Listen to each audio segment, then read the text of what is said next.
SKSSF സംഘടിപ്പിച്ചുകൊണ്ടിരിക്കുന്ന ആദർശ സമ്മേളനങ്ങൾ മാത്രമല്ല, ഈ സംഘടന രൂപീകരിച്ച കാലം തൊട്ട് ഈ സംഘടനയെ അടുത്തറിയുന്ന കൂട്ടത്തിൽപ്പെട്ട ഒരാളാണ് ഈ വിനീതൻ. എന്തൊക്കെ പരിപാടികൾ ആവിഷ്കരിച്ചിട്ടുണ്ടോ, എവിടെയൊക്കെ പരിപാടികൾ സംഘടിപ്പിച്ചിട്ടുണ്ടോ, എന്തൊക്കെ പദ്ധതികൾ ആസൂത്രണം ചെയ്തിട്ടുണ്ടോ, അത് മുഴുവനും വിജയിച്ച ചരിത്രം മാത്രമാണ് ഉണ്ടായിട്ടുള്ളത്. ഞാൻ മനസ്സിലാക്കുന്നത് അതിന് പ്രധാന കാരണം ഈ സംഘടന പിറവിയെടുക്കുന്ന പശ്ചാത്തലത്തിൽ ബഹുമാന്യരായ വാക്കോട് ഉസ്താദിനെ പോലുള്ള ഏറെ ആദരണീയനായ നമ്മുടെ ബഹുമാന്യനായ സുന്നികളുടെ രാജകുമാരൻ എന്ന് വിശേഷിപ്പിക്കപ്പെടാവുന്ന മർഹൂം നാട്ടിക മൂസ മുസ്ലിയാർ നവ്വറല്ലാഹു മർഖദഹു ഉൾപ്പെടെയുള്ള നമ്മുടെ പണ്ഡിത നേതാക്കന്മാർ ഇത് രൂപീകരിക്കാൻ കളമൊരുക്കുന്ന ഘട്ടത്തിൽ ഇങ്ങനെ സംഘടന പിറവിക്ക് വേണ്ടി ആത്മാർത്ഥമായി ദാഹിച്ച് മോഹിച്ചു നിൽക്കുന്നവരായിരുന്നു നമ്മുടെ ആദരണീയരായ നേതാക്കന്മാർ.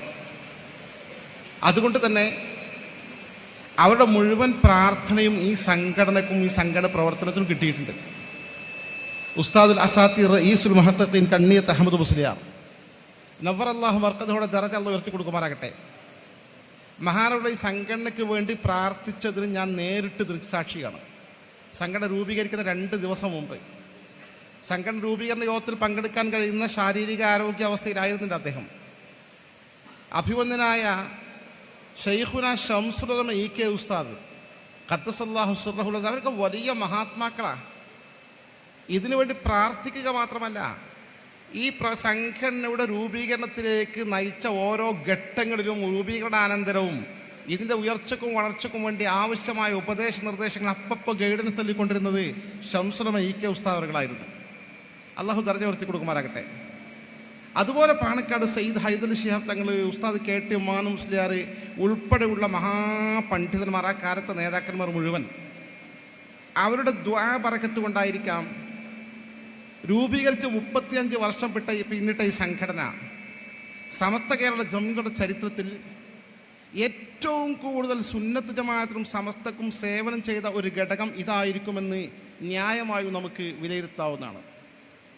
ഈ പ്രതിസന്ധി ഘട്ടത്തിൽ സമസ്തയുടെ ആദർശത്തിന് കരുത്ത് പകർന്നുകൊണ്ട് മുന്നോട്ട് പോകാൻ, പ്രത്യേകിച്ചും നിലവിലുള്ള സമസ്ത കേരള ജംഇയ്യത്തുൽ ഉലമയ്ക്ക് അഭിവന്ദനായ സയ്യിദുൽ ഉലമ സയ്യിദ് മുഹമ്മദ് ജിഫ്രി മുത്തുക്കോയ തങ്ങൾ അവർകളും അഭിവന്ദനായ ഷെയ്ഖുന K ആലിക്കുട്ടി ഉസ്താദ് അവർകളും നായകത്വം നൽകുന്ന ഇതുപോലുള്ള 40 മുഷാവർ മെമ്പർമാർ നേതൃത്വം നൽകുന്ന സമസ്ത കേരള ജംഇയ്യത്തുൽ ഉലമയ്ക്ക് ആദർശത്തിൽ തീവ്രത പോരാ എന്ന് പറഞ്ഞുകൊണ്ട് സമാന്തരമായി സമസ്ത ആദർശ സംരക്ഷണ സമിതി രൂപീകരിച്ചുകൊണ്ട് രംഗത്ത് വന്ന പശ്ചാത്തലത്തിൽ സമസ്തയെ തളർത്താനും ദുർബലപ്പെടുത്താനും ശ്രമിച്ചുകൊണ്ടിരിക്കുന്ന ഘട്ടത്തിൽ ഈ സമസ്ത 100% ആദർശത്തിൽ ഉറപ്പുള്ള കരുത്തുള്ള ഈ സുന്നത്ത് ജമാഅത്തിൻ്റെ അണികൾക്ക് നായകത്വവും നേതൃത്വവും നൽകാനുള്ള കഴിവും കെൽപ്പുമുള്ള സംഘടന തന്നെയാണ്.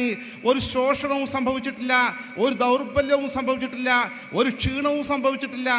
ആദർശത്തിൽ കരുത്തുറ്റ നിലപാടുമായി മുന്നോട്ട് പോകും.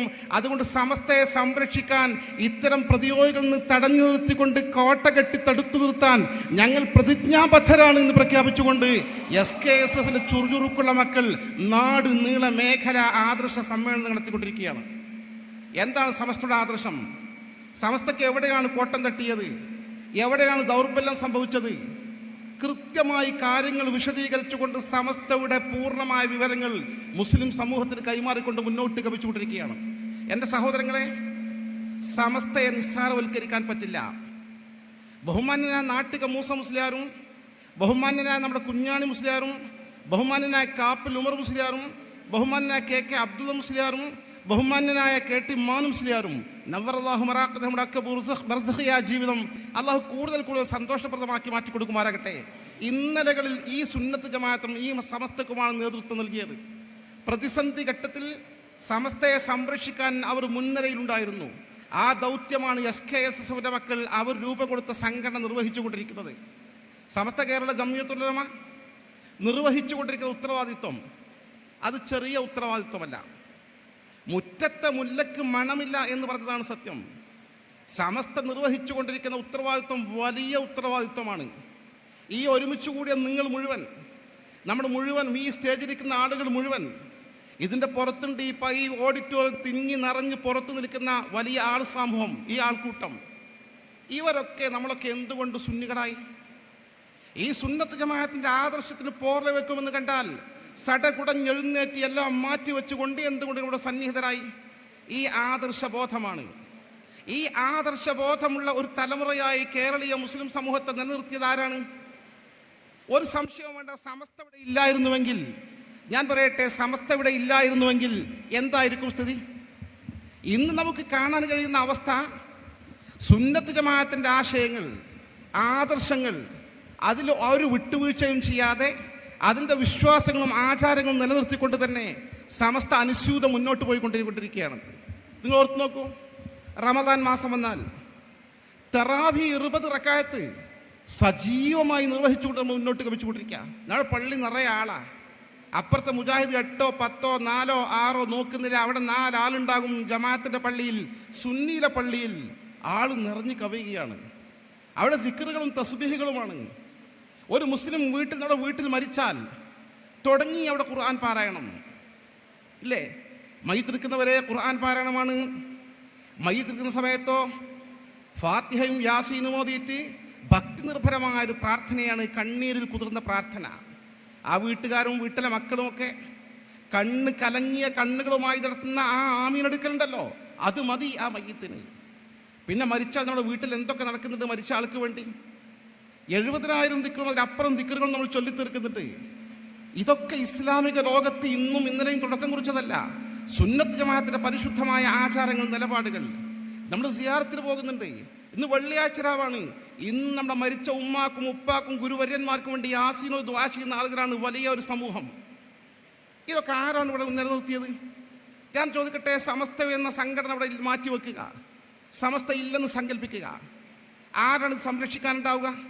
ഇതൊക്കെ ബിദ്അത്താണ്, അനാചാരമാണ്, കുഫറാണ്, ശിർക്കാണ് എന്ന് പറഞ്ഞുകൊണ്ട് മുജാഹിദ് പ്രസ്ഥാനത്തിന്റെ വ്യത്യസ്ത ഗ്രൂപ്പുകൾ നാട് നീടെ പ്രചരണം നടത്തുമ്പോൾ അത് ബിദ്അത്താണ്, അനാചാരമാണ്, സംശുദ്ധമായ ഇസ്ലാമിന്റെ പാതക്കെതിരാണ് എന്ന് പറഞ്ഞുകൊണ്ട് വളരെ കൃത്യമായി ജമാഅത്തെ ഇസ്ലാമിയെ പോലുള്ള ബിദഈ സംഘടനകൾ രംഗത്ത് വന്നുകൊണ്ടിരിക്കുമ്പോൾ ഇതിനെതിരെ പ്രതിരോധിക്കാൻ, അത് തെറ്റാണ് പറയുന്നത്, ശരി അതല്ല എന്ന് പറഞ്ഞു കൊടുക്കാൻ തെളിവുകൾ സഹിതം മുസ്ലിം സമൂഹത്തിന് സമർപ്പിക്കാൻ ആരുണ്ട് ഇവിടെ? ആർക്കാണ് സാധിക്കുക? ഇവിടുത്തെ രാഷ്ട്രീയ പാർട്ടികൾക്ക് സാധിക്കുമോ? നിങ്ങൾ ചിന്തിക്കുക. മുസ്ലിം ലീഗ് നമുക്ക് ആവശ്യമാണ്, അത് രാഷ്ട്രീയ കാര്യങ്ങൾ നേടിയെടുക്കാനാണ്. ഈ രാജ്യത്തെ മുസ്ലിം ന്യൂനപക്ഷത്തിന്റെ അവകാശാധികാരങ്ങൾ സംരക്ഷിക്കാൻ മുസ്ലിം ലീഗ് ആത്മാഭിമാനത്തോടുകൂടി പൂർവ്വകാലം തൊട്ട് പ്രവർത്തിച്ചിട്ടുണ്ട്. നേതൃത്വം കൊടുത്ത ആളുകളൊക്കെ വലിയ മഹാത്മാക്കളാണ്. മുസ്ലിം ന്യൂനപക്ഷത്തെ ഉയർച്ചയിലേക്ക് കൊണ്ടുവരാൻ കഠിനാധ്വാനം ചെയ്ത ആളുകളാണ്, സൂഫിയാക്കളാണ്, ഔലിയാക്കളാണ്, മഹാന്മാരാണ്. അത് നമുക്ക് ആവശ്യമാണ്. പക്ഷേ പ്രവർത്തന മേഖല രാഷ്ട്രീയമാണ്. അവരൊരു കാരണവശാലും ഇത്തരം കാര്യങ്ങളിലേക്ക് ഇറങ്ങിത്തിരിക്കില്ലല്ലോ. ബിദഈ പ്രസ്ഥാനം സജീവമായി രംഗത്ത് വന്നുകൊണ്ടിരിക്കുമ്പോൾ ബിദഈ പ്രസ്ഥാനം തെറ്റാണെന്ന് പറയാൻ, അവരുടെ ആശയത്തിൽ ഇന്ന തകരാറ് ചൂണ്ടിക്കാണിക്കാൻ മുസ്ലിം ലീഗിന് സാധിക്കുമോ? കോൺഗ്രസിന് സാധിക്കുമോ? ഇവിടുത്തെ മറ്റ് രാഷ്ട്രീയ പാർട്ടികൾക്ക് സാധിക്കുമോ? വേറെ ഏതെങ്കിലും സംഘടന രംഗത്ത് തബ്ലീഗ് ജമാഅത്ത് രംഗത്ത് വരുമോ? അവരൊക്കെ സൈലൻ്റായി അവരുടെ പ്രവർത്തനങ്ങളുമായി മുന്നോട്ട് പോകും. ഇവിടെ സുന്നത്ത് ജമാഅത്തിനെ നിർത്താനും